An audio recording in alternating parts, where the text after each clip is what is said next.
Bula. Go minuni mereka-raki yang doktor letak na borong ng Bula FM namun dua nasab. Nimbula ayaw meli na wati tiu may mataniway ang doktor letak na borong ng Bula FM. Doktor kami ono series ng Bula FM namun dua nasab eso. Ni sambol binakan lewi biti go nga lemon taun ni lebemba. Ngango musim bola roko-roko ang doktor letak na borong ng Bula FM. Bula FM Number 2 NSR. Bula FM number 2 NSR.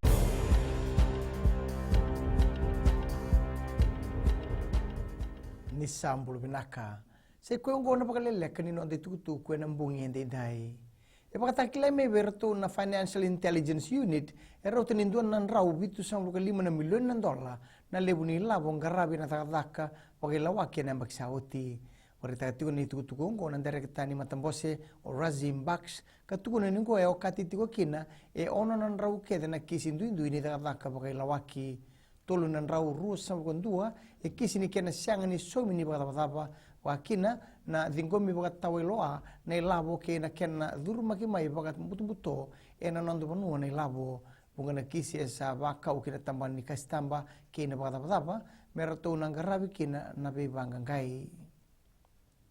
esa tantu yani kina mata ni tu Australia na lilu ni nando mata ni tu Prime Minister borenge bani marama ngole tigo kata kana Prime Minister ene ken sanga itu nga mena tomani itu na be maliwai ni mata ni tu rua yakin ta bagi mani marama mai be reso ni baglisles ni mata ni tu Australia wakina mai buana mata ni nondo benua ke Australia sawarita go telangana Prime Minister ke Australia o Scott Morrison ni sana magitu na nona na sota ka be talno ke mani marama wako sibi na panggang kato tagitale ni bewekani.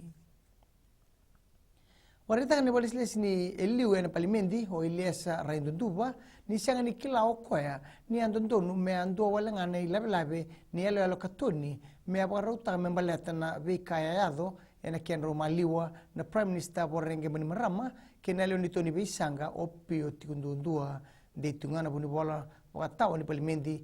binyana musmalua ni raindunduba e aboroka na lawa e bodikina na nona takataka e na nona laki wasene lalo e katona tukuna namus malua ni asa solito manda ni sala ena beka me bwedori kinelo alo e katoni tukuna tal namus malua ni reto asang ni bia bunita kanelo alo e katoni mai bwa indua kan ni reto bina katawalanga endo ni labe me reto na solia ke mani reto laki ngangayani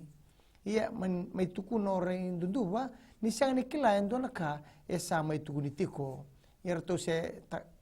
arto se tomane tingana bisa na be panggangai kina kisi kil kasamentaki ni apa saurara taki o tigundundua kina gitu na lolo mabaka tama endo na kai wasivi na be ka kede kaongo itu tugundei kandin toka kibe ino sikurin rani na leoni palimendi ka lewene tigo mai na timini wala bisna nona thorbo o tebita kurin rani kawino si kurindani ni ndo ni mbole lebu etu e matana me bakani matai sartinga ningito nei biti o yana sota ke na timin Australia ena nona itu tu bakatama sande itu na nina tokona na nona dorbo dina manda ni mbole ikina na nona dingdingi ye sabaka ko yang tigo kurindani ke reto na boni leo ni nona timi mai chabani teki bu mai na singa na noa Flying Fijians na sota ke Australia ini matei ni nona tunggito pakatombu ni boy tini kali mana miniti melima ene akabi ni barawai ni madau meongo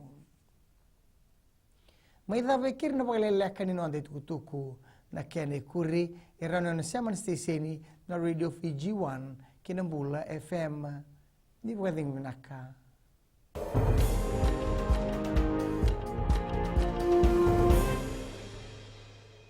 Bula na lang ko siya Dotale taga vuelo Roma serma ko na do fijo na kasi. Bula eu Veronica melo toka dotale veo na radio fijuan ando mai biti na zango merre telawa go ngai tabua ando tale takana baronga na radio fijuan nando mai biti Bula go ngai no ke imba ando tali tawale na barong na radio fijuan ando mai biti na bali ana zango saniter kwati ando tali takabakalebu na baronga na radio fijuan eno sori Radio Fiji 1 nando mo ibiti